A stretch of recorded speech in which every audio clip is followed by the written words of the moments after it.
Buenos días. En primer lugar, quiero agradecer a Sopemi la oportunidad de compartir los próximos minutos con todos ustedes sobre un tema sobre el que me apasioné ya hace bastantes años aquí en Barcelona, y verán a lo largo de la charla el porqué. Y es respecto al tratamiento con cánulas nasales de alto flujo, concretamente en los pacientes críticos. Por lo tanto, muchísimas gracias por esta oportunidad. Aquí están mis conflictos de interés, básicamente en relación a soporte a la investigación, ponencias, soporte a viajes y a organización de cursos. Y aquí el índice que nos acompañará a lo largo de los próximos minutos. Revisaremos lo que es en sí la oxigenoterapia, insertaremos un caso clínico, veremos las bases racionales de qué es la oxigenoterapia de alto flujo y cuáles son los motivos por los que funciona y por qué hemos de llamarles cánulas nasales o terapia de alto flujo más que oxigenoterapia de alto flujo. Y ya concretaremos más en aquellos puntos en los que en la patología crítica nos puede ayudar, fundamentalmente la insuficiencia respiratoria aguda, tanto global como en caso de neumonitis víricas o en inmunodeprimidos, pero también en otras indicaciones como el destete de la ventilación mecánica, la preoxigenación, causas de insuficiencia cardíaca o en la utilización en exploraciones complementarias. La oxigenoterapia forma parte del propio ADN de la medicina y hace muchísimos años que se utiliza en el tratamiento de la insuficiencia respiratoria aguda, pero claramente el alto flujo nos ha cambiado el paradigma del tratamiento. Y aquí les voy a presentar un paciente real de 60 años con un cuadro de insuficiencia respiratoria aguda por neumonía neumocócica, que con oxigenoterapia convencional a 15 litros tenía una presión parcial de oxígeno de 52 milímetros de mercurio, respiraba 35 respiraciones por minuto, estaba normotenso y febril, no toleraba el decúbito y tenía un gran disconfort. Bien, ante este paciente real, con esta placa, podemos esperar con el mismo soporte a ver cómo evoluciona con el tratamiento médico. Podemos ya proceder a la intubación y a la ventilación mecánica invasiva. Podemos utilizar ventilación no invasiva para ahorrarnos los riesgos de intubar y ventilar mecánicamente a este paciente, y puede ser que funcione en algunos pacientes. O podemos probar las cánulas nasales de alto flujo. Veremos cómo lo resolvimos. Hace años, cuando empecé a hablar de alto flujo, era realmente una cuestión de fe. Oye, yo lo he probado en unos cuantos pacientes, en algunos funciona básicamente porque el paciente está mucho más confortable, como veremos, pero hoy en día hemos pasado ya de un acto de fe a rigor científico y hace muy pocos días, el 23 de enero, entrando en clinicaltrials.gov, donde podemos ver los ensayos que están registrados y simplemente poniendo los que están como High Flow Nasal Cannula, hay 195 ensayos clínicos inscritos, 67 de ellos en activos. En este mapa que pueden ver se representa que la distribución de los ensayos clínicos es a nivel del continente americano, de Europa, de África, de Asia y también en Oceanía. Y hay publicaciones en las más prestigiosas revistas de las biociencias, e incluso tenemos este editorial del New England en el que ya el título de por sí impacta, ¿no? Que es Salvando vidas con el alto flujo. El sistema de aplicación de alto flujo es muy sencillo. Necesitamos un generador de flujo elevados, que puede ser mediante unos sistemas de humidificación, calefacción, al que le llega el oxígeno y el aire comprimido, y algunos de ellos tienen turbina y por lo tanto solo necesitamos una fuente de oxígeno. Hay cada vez más marcas comerciales. Mi experiencia, les tengo que decir, es básicamente con el sistema de Fisher & Paykel, aunque he probado la mayoría de los otros. el sistema de Fisher no solo es bueno a nivel de humidificador y calefactor, sino que las tuberías, las tubuladuras por las que se conecta al paciente son unas tubuladuras que evitan la condensación de líquido y mantienen la temperatura, que es muy importante, y la interfaz nasal de silicona es muy práctica para el paciente. Los sistemas convencionales son las cánulas nasales convencionales y las máscaras faciales, donde la humidificación es más que relativa. La fracción inspirada de oxígeno que podemos administrar depende de las necesidades reales del pico inspiratorio del paciente y los flujos que podemos dar no deberían sobrepasar los 15 litros por minuto. Claro, ¿cuáles son las necesidades reales del flujo inspiratorio de un paciente? Bueno, esto en pacientes es muy difícil valorarlo, pero podemos hacer una aproximación a través de este estudio. Es un estudio en un paciente sometido a un ejercicio submáximo, en el que vemos que ante el esfuerzo físico importante llega a tener necesidades de hasta 70 litros por minuto de flujo de pico inspiratorio y por lo tanto esto lo podríamos equiparar a un paciente con insuficiencia respiratoria aguda, es decir, nos moveríamos entre los 50, 60, 70 litros por minuto. Esto es lo que nos aportan las cánulas nasales de alto flujo, en el que podemos dar hasta 60 litros de una FiO2 de 1, y es verdad de que si podemos FiO2 de 1, podemos hablar perfectamente de oxigenoterapia de alto flujo, pero podríamos dar FiO2 más baja, seguiría siendo oxigenoterapia de alto flujo. Yo puedo dar FiO2 de 0,3 a 60 litros y esto será oxigenoterapia de alto flujo, pero puedo dar FiO2 de 0,21. Entonces no hablaríamos de oxigenoterapia, sería aire a alto flujo y por lo tanto lo correcto sería cánulas nasales de alto flujo, terapia de alto flujo, porque no necesariamente hemos de dar una FiO2 por encima de 0,21, aunque evidentemente en intensivos es lo habitual. Y la humidificación en estos pacientes es alta. De hecho, el alto flujo lo definiríamos como el flujo de gas suministrado en teoría superior al flujo inspiratorio del paciente en varios volúmenes minuto, hecho que evidentemente no podemos medir en la clínica habitual. También comentarles de que ya empiezan a haber dispositivos en los que el flujo puede llegar a dar hasta 80 litros por minuto, pero no hay estudios que demuestren que a más flujos el beneficio clínico es superior. ¿Cuáles son las bases racionales para el alto flujo?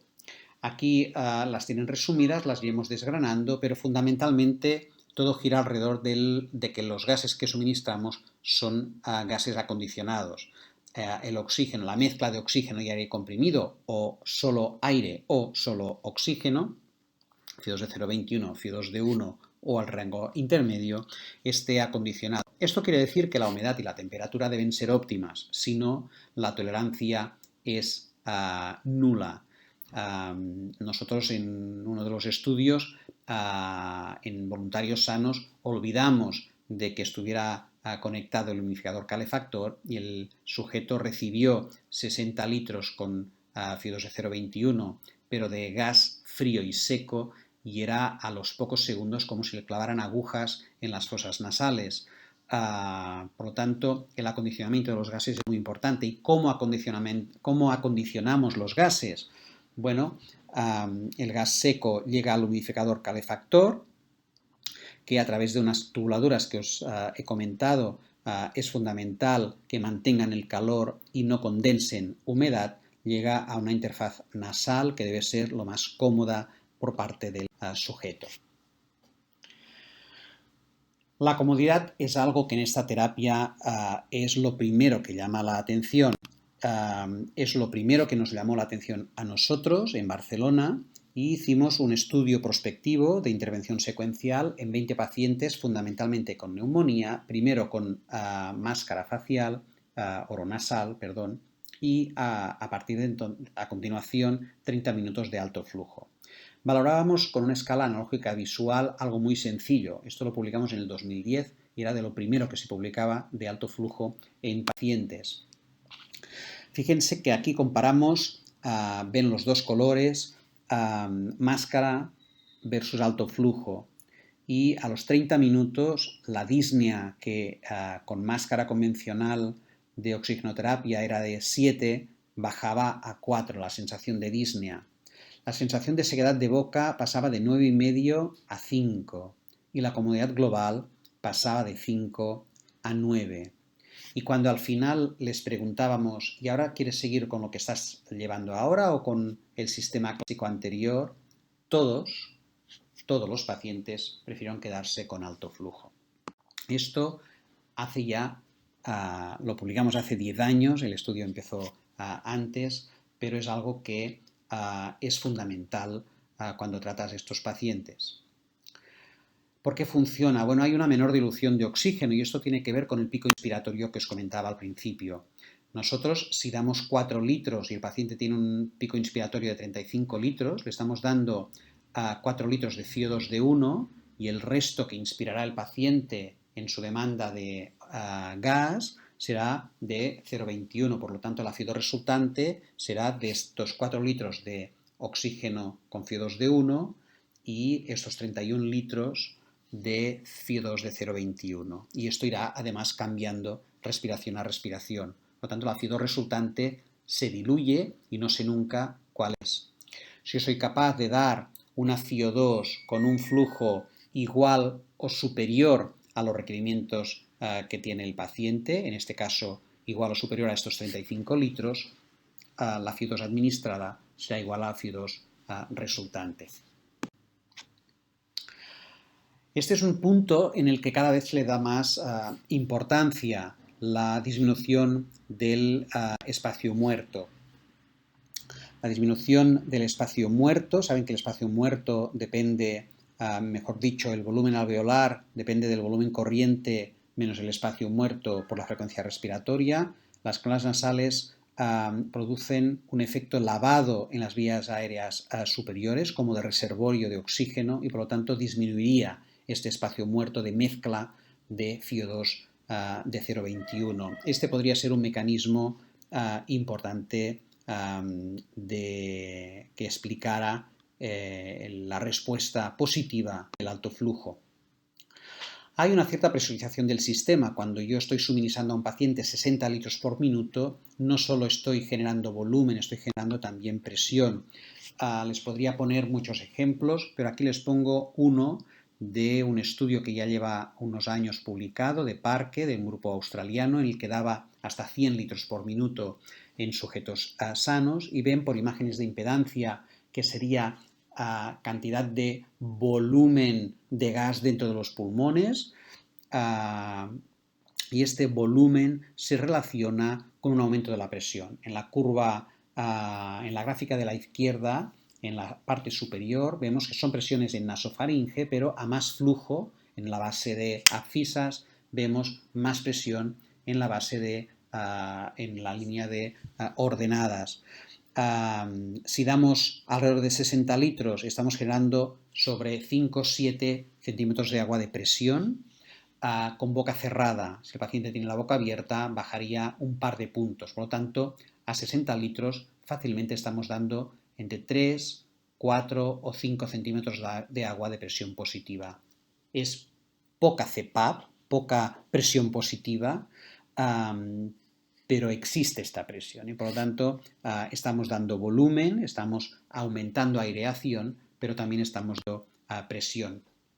Y todo esto conduce a cambios del patrón ventilatorio que con un estudio de impedancia ya vimos en amarillo recuadrado el patrón ventilatorio. Esto no corresponde a volumen ni a frecuencia exactamente, pero simplemente por imagen, fíjense que el patrón ventilatorio en recuadrado amarillo respirando normal, cuando le pusimos al sujeto cánulas nasales de alto flujo, el patrón se volvía mucho más homogéneo, regular y cambiaba. Por lo tanto, hay cambios claros.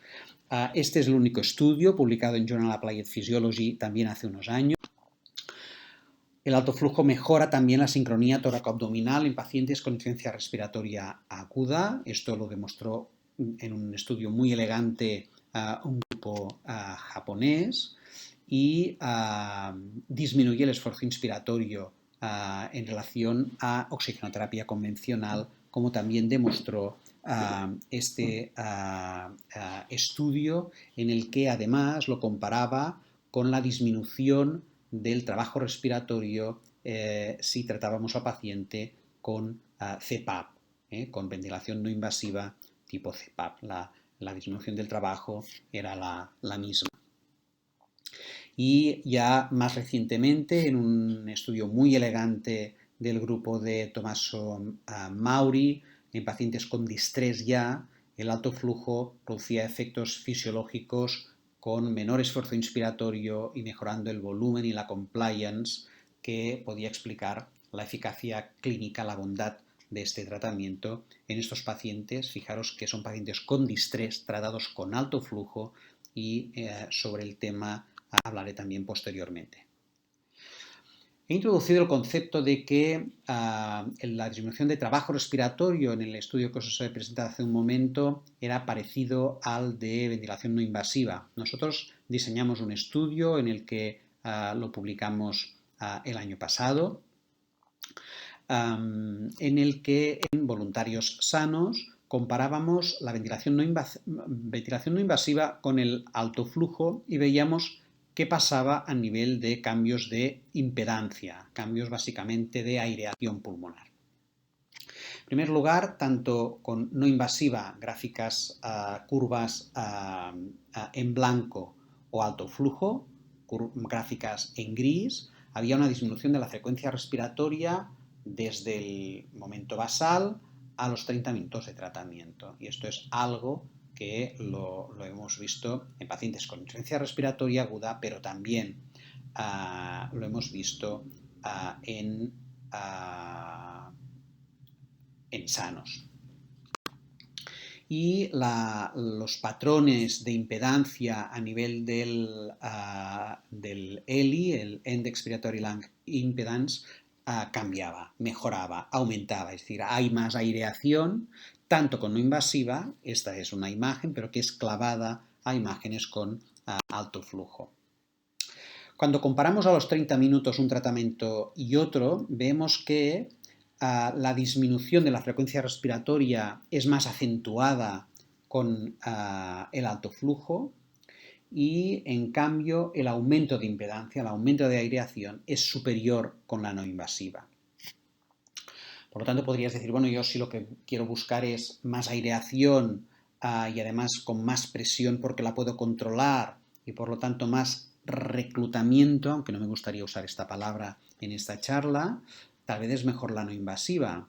Pero fíjense, y estos son, repito, voluntarios sanos, cuando rascamos los resultados, de forma global es cierto que la aireación, la impedancia en sí, es mayor con la no invasiva que con alto flujo, pero los cambios son más homogéneos con el alto flujo. Con la no invasiva hay más aireación en las áreas ventrales o superiores, por lo tanto en las zonas no dependientes.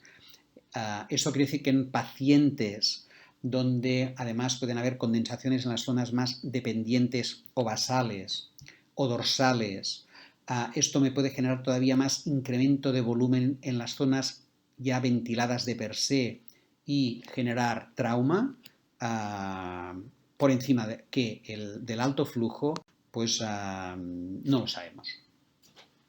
Nosotros en estos sujetos además recibimos una eco diafragmática y quisimos comparar algo que hace poco Palkar describió como un índice predictor de Winning, que era el índice de excursión diafragmática.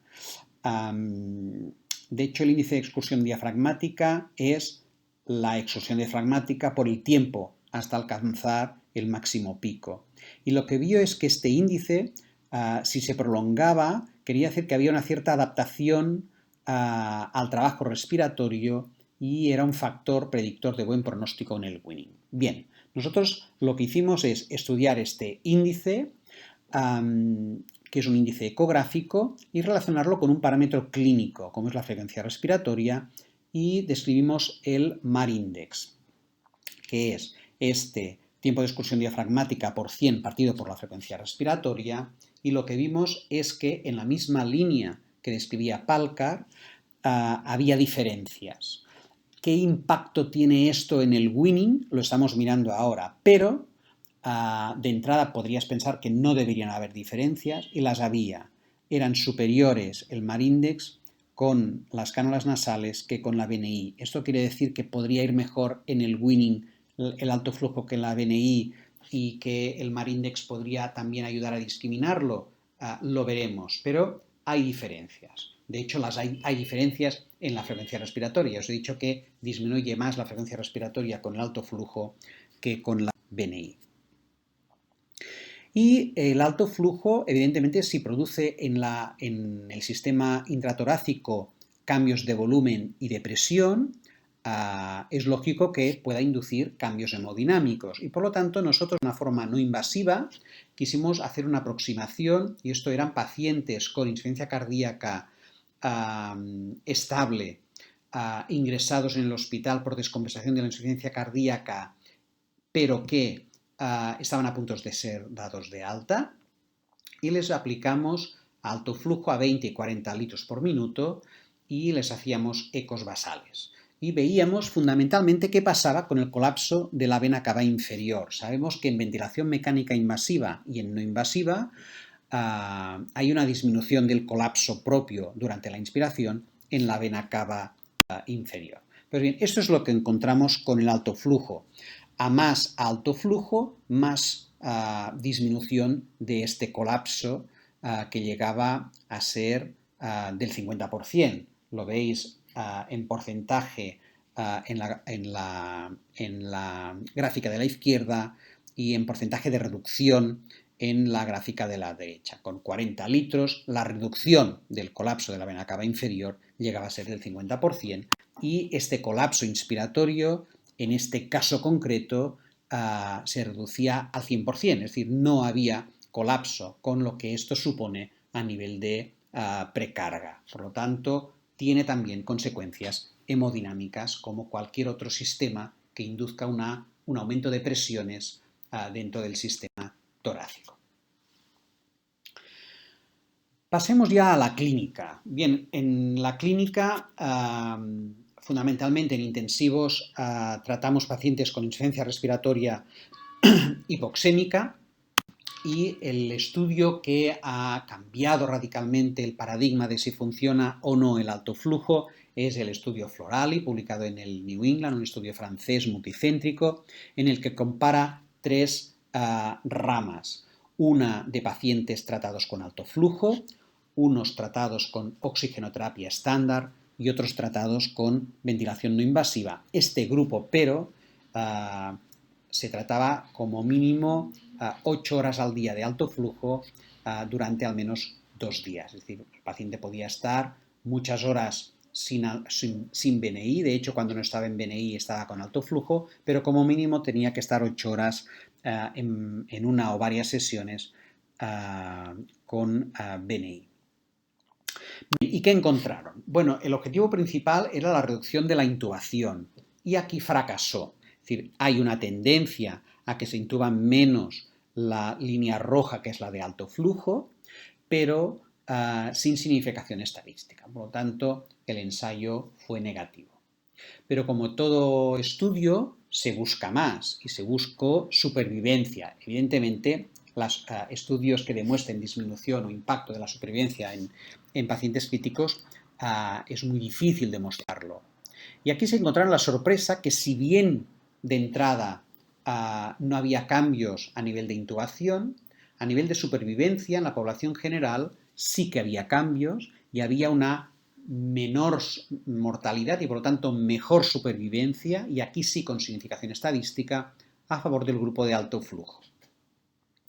Bien, buscando el porqué, vieron que si bien a nivel general las intubaciones no cambiaban, a nivel de los pacientes con una relación PO2-FiO2 inferior a 200, es decir, los más graves, y que constituían el 77% de la población y que son el subgrupo de pacientes que más fácilmente se pueden intubar, aquí sí que la incidencia de intubación era más baja en los pacientes con alto flujo. Por lo tanto, en forma global no hay diferencias de intubación, pero sí que los más graves se intuban menos, que son los que de entrada se deberían morir más, y por esto probablemente hay un impacto global sobre la mortalidad.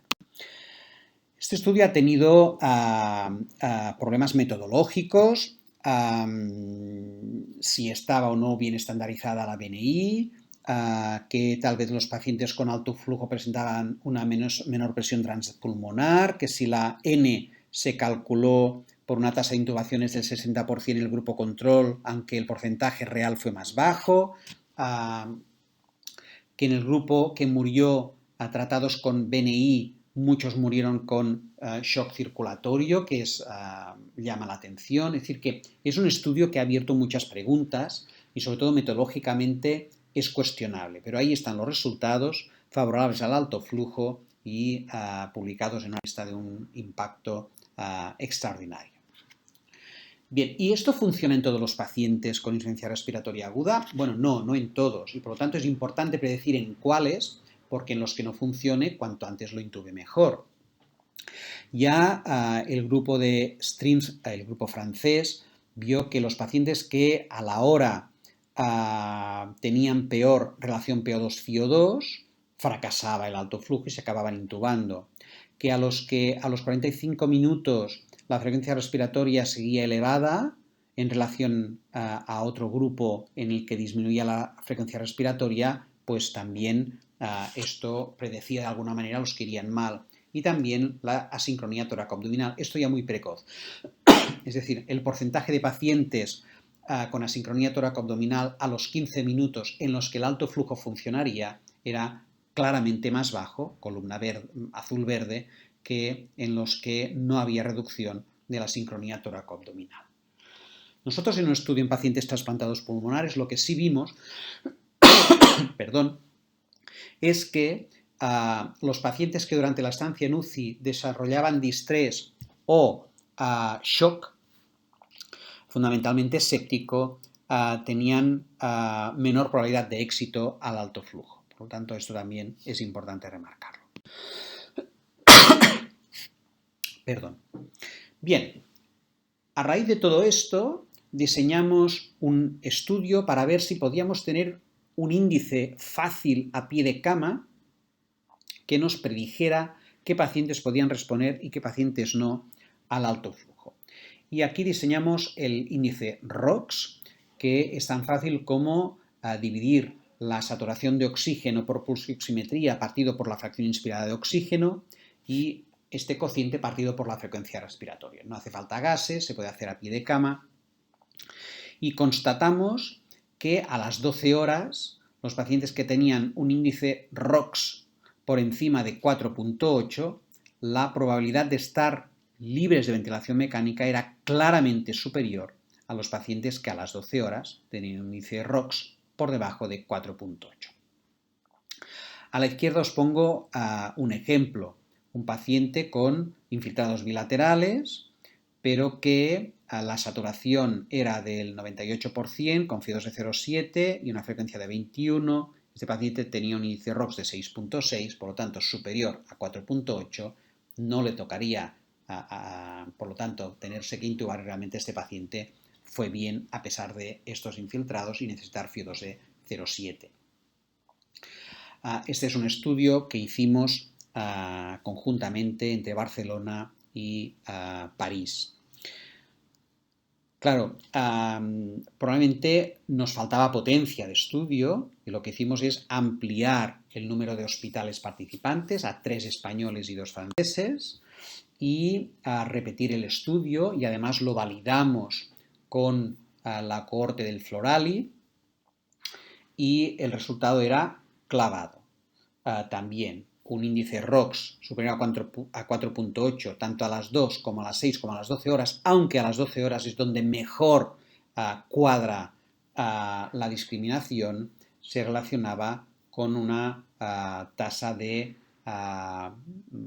mayor probabilidad de librarse de la intubación. Y esto lo pudimos publicar el año pasado en el Blue Journal. y por lo tanto tiene efectos sobre la mortalidad. Bien, aquí hay estudios dispares. Hay este metaanálisis del 2017 en el que no hay diferencias de mortalidad ni de intubación, pero aquí hay una selección de 14 estudios en los que mezclan insuficiencias respiratorias agudas en pacientes sanos y oncológicos, también pone pacientes que han fracasado a la extubación, y la N total es de 2.500 pacientes, son muchos pacientes, pero la potencia necesaria, si analizamos mortalidad, sería de 6.900 y si quisiéramos estudiar bien la intubación, la potencia debería ser de 4.000, por lo tanto, metodológicamente tiene sus lagunas, aunque está publicado en Critical Care Medicine. Posteriormente ha salido este estudio en Respiratory Care, en el que aquí sí que en este metaanálisis se encuentra en pacientes inmunodeprimidos diferencias a favor de alto flujo en relación a si han sido tratados con oxigenoterapia convencional o BNI. Y hemos dicho que había algún estudio con distreses. Bien, el distrés es un cuadro en el que básicamente lo que llama la atención es que hay un cuadro de insuficiencia respiratoria aguda grave hipoxémica y en el que hay un magma inflamatorio en el alveolo muy importante. Y esta es la recomendación de las sociedades americanas y europeas, publicada en JAMA ya hace unos años, de cómo tratar a un paciente con distrés, y el distrés leve, el que estaría con una relación PO2-FiO2 entre 200 y 300 milímetros de mercurio, estaría indicada la ventilación mecánica no invasiva, pero no dice nada del alto flujo. Nosotros hicimos una aproximación biológica para ver, para intentar analizar qué ocurre con pacientes con infiltrados bilaterales, si se intuban de entrada o si se tratan con alto flujo. Al final eran unas poblaciones de alrededor de 40 pacientes por grupo, con edades comparables, con etiologías comparables, básicamente neumonías, y con un nivel de hipoxemia comparable, unas PAFIs alrededor de entre 100 y 110 milímetros de mercurio, por lo tanto eran distreses importantes. Las necesidades de ventilación, fíjense que en los pacientes ventilados era del 100%, en los de alto flujo era del 48%, con menos días de ventilación en los pacientes que antes se trataron con alto flujo, con menos estancia en UCI y sobre todo sin cambios en la mortalidad. Por lo tanto, no es que los pacientes con alto flujo a los que intubara los penalizara, sino que los que intubé se murieron igual que los que se intubaban de entrada. Esto es importante. Pero eran igual de distreses que los que tengo intubados de entrada, y el criterio de intubación era claramente clínico y por protocolo. Pues bueno, cuando mirábamos marcadores biológicos plasmáticos epiteliales, como son el RAGE o la proteína del surfactante, endoteliales como la angiopoietina 2, de inflamación como la IL-6, la IL-8, la IL-33 o el ST2, no habían diferencias. Es decir, los pacientes tratados con alto flujo, los pacientes ventilados mecánicamente, a las 24 horas tenían los mismos niveles de patrón inflamatorio, tanto por biomarcadores de lesión epitelial como endotelial, como inflamación general. Lo que sí pudimos ver es que un cutoff determinado de IL-8 nos podía discriminar en el grupo tratado con alto flujo qué pacientes podían acabar intubados. Pero las conclusiones eran que pacientes con hipoxemia aguda, infiltrados radiológicos bilaterales tratados con alto flujo presentaban un patrón de biomarcadores inflamatorios iguales que los que ya podíamos oficialmente etiquetar de distreses porque se intubaban de entrada. Y por lo tanto, pensamos que en esta definición las cánulas nasales de alto flujo tenían que coincidir con la ventilación no invasiva y no solo en distreses leves, sino también en distreses moderados. Y de hecho ya desde el 2015 Jean-Louis Vincent publicó este algoritmo en el que en la insuficiencia respiratoria aguda hipoxémica el alto flujo podía ser algo interesante. Llegado a este punto, me gustaría pararme y prestar atención a cuidado con el alto flujo, como también con la BNI, respecto a cuando el paciente que no responde se ha de intubar. Y por esto el índice de ROX y por esto intentar predecir qué pacientes irían mal. No porque tenemos que intubar en base a un número o a un índice, pero sí tener claro que cuando un paciente tiene criterios de intubación, intúbalo ya. Porque este es un estudio coreano en el que revisa pacientes con alto flujo que se acaban intubando y los divide entre los que se intuban en las primeras 48 horas y los que se intuban después de 48 horas de haber iniciado alto flujo. Y es un estudio con problemas metodológicos también, pero que la mortalidad es del 37% en los pacientes que se intuban en las primeras 48 horas de haber llevado alto flujo, y los que se intuban después de las 48 horas, fijaros que la mortalidad sube al 67%. Muy importante. Por lo tanto, como representa esta diapositiva, el tiempo es oro. Y esto probablemente tiene que ver con que hay un nuevo concepto que es el PSILI, el Patient Self-Inflicted Lung Injury. Ya no estamos hablando solo del Ventilator Induced Lung Injury, sino que el propio paciente en inspiraciones espontáneas puede generar presiones transdiafragmáticas brutales que puedan generar daño pulmonar. Y esto es muy importante. La ventilación espontánea no está exenta de riesgo. Esto es muy importante y por lo tanto los pacientes con insuficiencia respiratoria aguda es cierto que hemos de intentar si podemos no intubarlos, tienen que estar monitorizados, que el alto flujo puede ser muy útil, pero en algunos pacientes que tengan que intubarse no esperes. Y aquí incluso Patel introduce el término de intubación profiláctica. A mí no me gusta el término intubación profiláctica, pero sí que si ves que el paciente han pasado 12 horas, sigue hipoxémico, el índice ROX te señala que las cosas irán mal, no intentes esperar más y sobre todo, como diré más adelante, no intentes otras estrategias alternativas como es la ventilación no invasiva. Si no funciona el alto flujo, intuba al paciente. A no ser que no lo tolere de entrada y lleve 30 o 40 minutos, el paciente no lo tolera y pruebes si quieres no invasiva. Pero si estás 1 o 2 días con alto flujo y el paciente no va bien o empeora, intúbalo. Porque si entonces pruebas otra estrategia de terapia no invasiva de soporte respiratorio, como podría ser la no invasiva, tardarás más tiempo y penalizarás al paciente. ¿Qué pasó con la paciente que os enseñaba al principio? Bueno, nosotros probamos alto flujo y fijaros que la línea amarilla nos muestra desde el inicio del alto flujo que ya a la hora disminuyó la frecuencia respiratoria y progresivamente la PO2 fue mejorando en verde.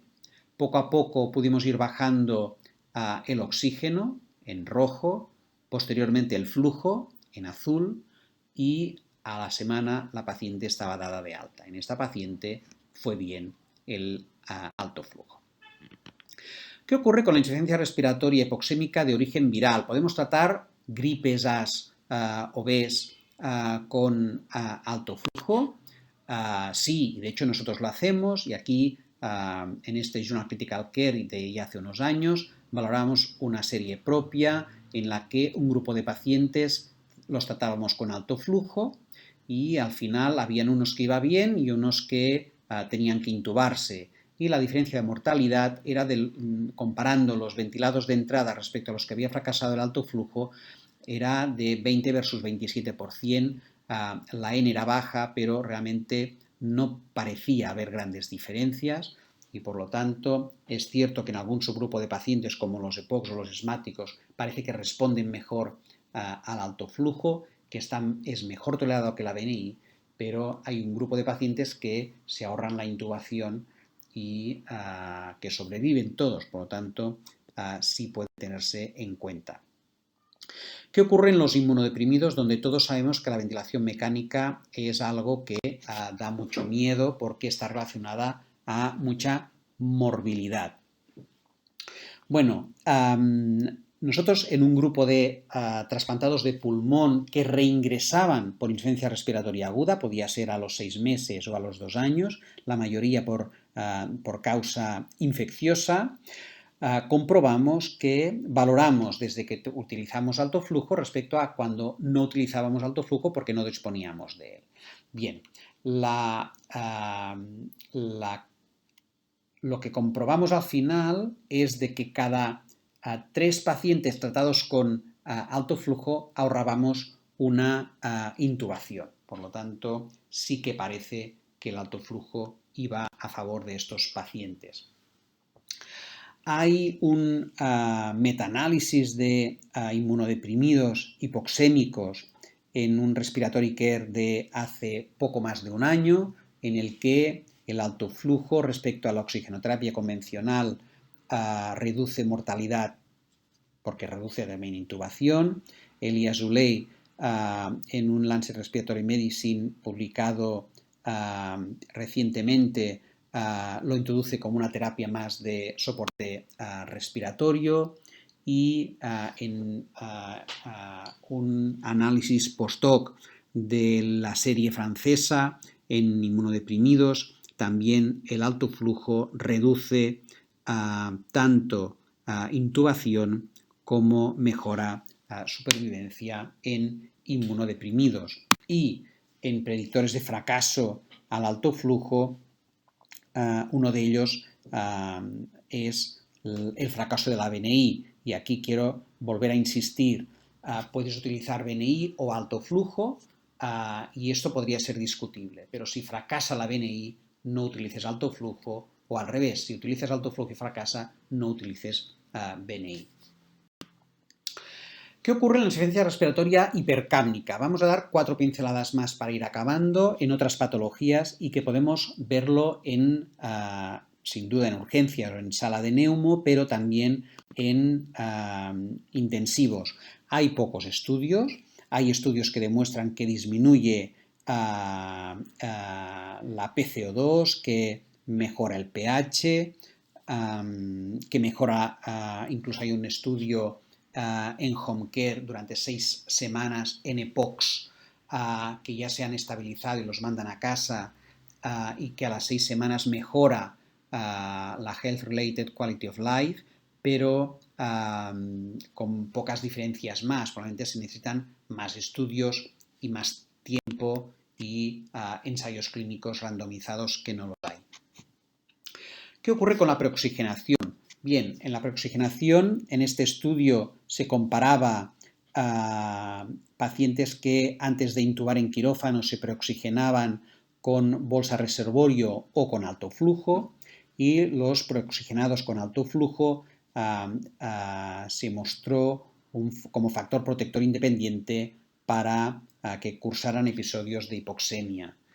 Hay en cambio otros estudios, este es de un Lancet Respiratory Medicine del año pasado, en el que si comparas BNI con alto flujo no hay diferencias. Es decir, que la preoxigenación, sobre todo en algunos pacientes de riesgo, con bolsa reservorio, parece que podría optimizarse si lo haces con alto flujo, pero al alto flujo versus la BNI no habrían diferencias, si bien es obvio de que el alto flujo es mejor tolerado que la BNI.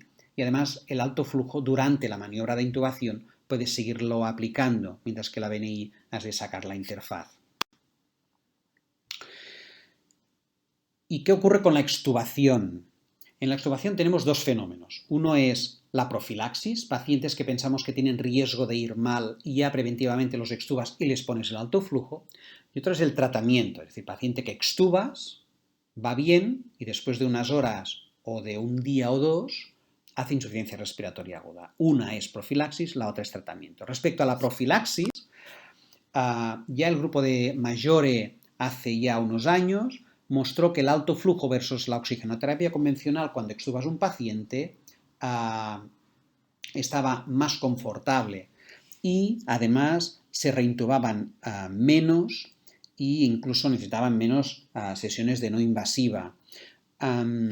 Esto era un grupo muy global, pero posteriormente se ha definido más pacientes de riesgo de Bien, en los pacientes de bajo riesgo, si comparamos oxigenoterapia convencional con alto flujo, vemos que los tratados con alto flujo se reintuban menos. Pacientes de bajo riesgo, Pues bien, tratados con alto flujo después de extubar se reintubaban menos que con oxigenoterapia convencional. ¿Qué pasa en el grupo de alto riesgo?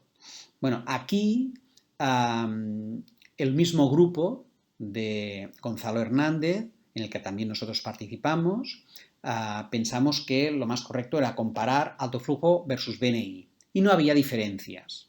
Pero es cierto que el grupo tratado con BNI tenía más efectos secundarios, más efectos adversos, que básicamente llegaban casi al 43%, que podían ser úlceras nasales, intolerancia, nerviosismo por parte del paciente, discontinuidad de la técnica, etc.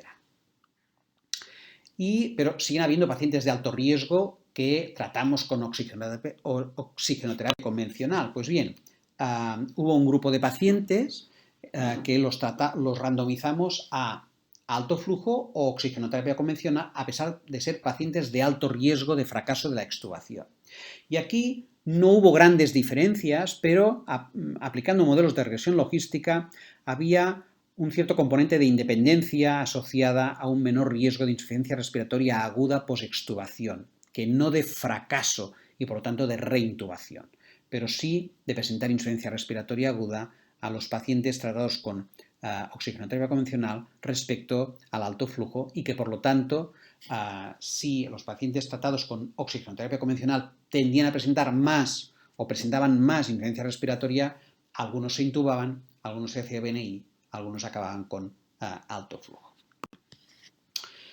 E insisto, el confort, cuando la comparación con la no invasiva es muy parecida, el confort del alto flujo claramente es muy superior. Hasta aquí, profilaxis. ¿Qué ocurre con el tratamiento? Es decir, paciente que extubamos y que después de la extubación hace insuficiencia respiratoria aguda. Bueno, si es EPOC de base, todas las guidelines dicen que se ha de aplicar BNI o reintubar al paciente. Y no hay estudios que demuestren que el alto flujo o incluso la BNI vaya mejor que intubar directamente o que esperar. Por lo tanto, insuficiencia respiratoria aguda post-extubación, si tiene criterios de intubación, es intubación y no hay estudios que demuestren el contrario. ¿Qué ocurre en insuficiencia cardíaca? En insuficiencia cardíaca, las guidelines americanas y europeas dicen claramente que paciente con edema agudo de pulmón, el tratamiento estándar de elección, el gol estándar, es la CPAP o la BNI.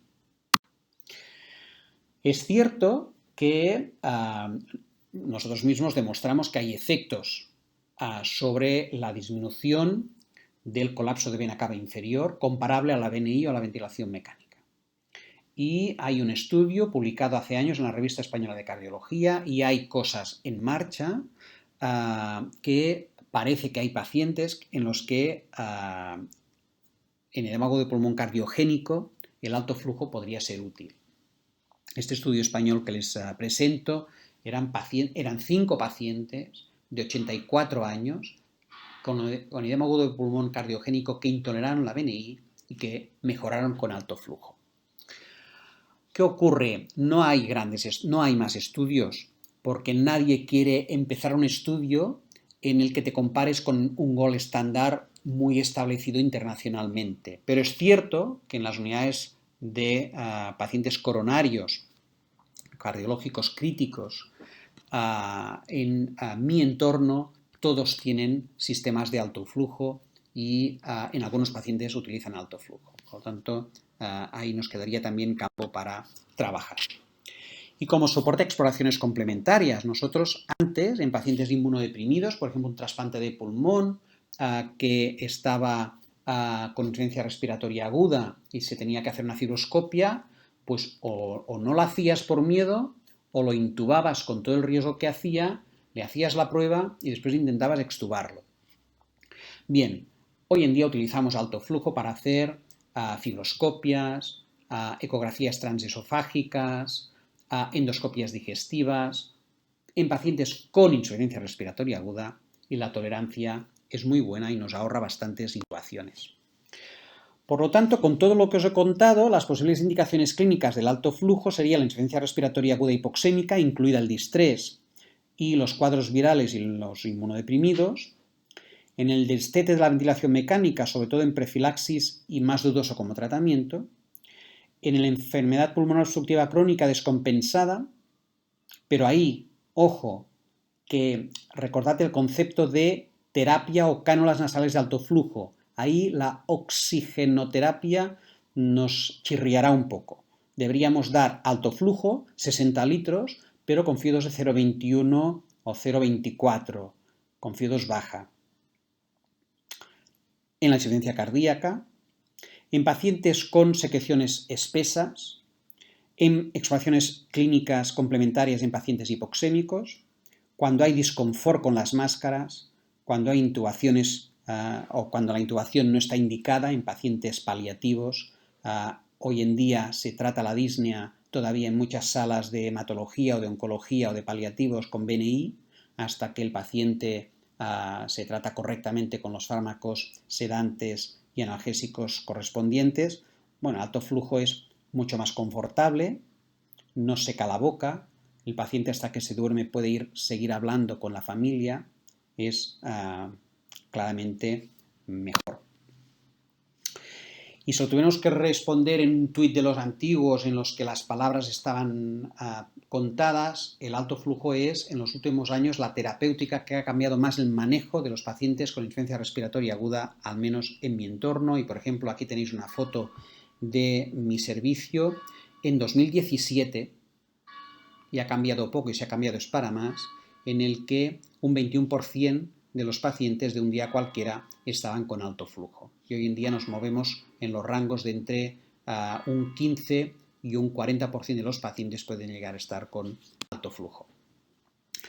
Nosotros introdujimos en el Hospital del Mar de Barcelona el alto flujo en el 2015 y fijaros que si miramos las técnicas de soporte respiratorio no invasiva del 2014 al 2017 ha aumentado.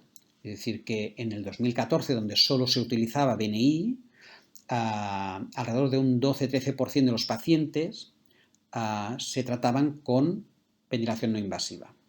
Bien, en 2017, poco más de un 20% de los pacientes son tratados con algún tipo de terapia de soporte respiratorio no invasivo. Y cuando uno piensa la BNI ha caído en desuso, bueno, ha disminuido en azul un poco la BNI. Aquí hay Ns absolutas de pacientes. Lo que ha aumentado claramente es en verde el alto flujo, pero fijaros que ahora hemos doblado el uso de terapias de soporte no invasivo, bajando un pelín la BNI, aumentando el alto flujo, y hay un porcentaje de pacientes en amarillo en los que se usan las dos técnicas. Y os decía, ojo, cuando un paciente está con BNI 1 o 2 días, fracasa, y le ponemos alto flujo 1 o 2 días, fracasará, lo intubarás después de 4 días y esto empeorará el pronóstico.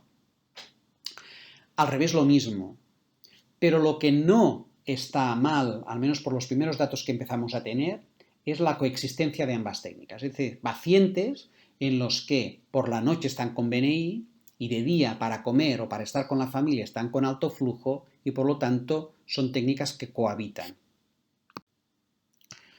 Ya para acabar, mi mensaje final sería dar el correcto tratamiento al paciente correcto en el momento correcto, sin duda, que el alto flujo es un sistema no invasivo muy cómodo, que es útil en pacientes agudos como primera elección, que se puede tratar pacientes con distrés, que si está indicada la ventilación mecánica invasiva no debe retrasarse, que cuando fracasa una técnica es mejor no usar la alternativa, pero que probablemente sí podamos combinar ambas técnicas. Muchísimas gracias por vuestra atención, espero que os haya sido útil la aportación y ahora, si la tecnología lo permite, espero poder responder a todas vuestras dudas. Muchas gracias.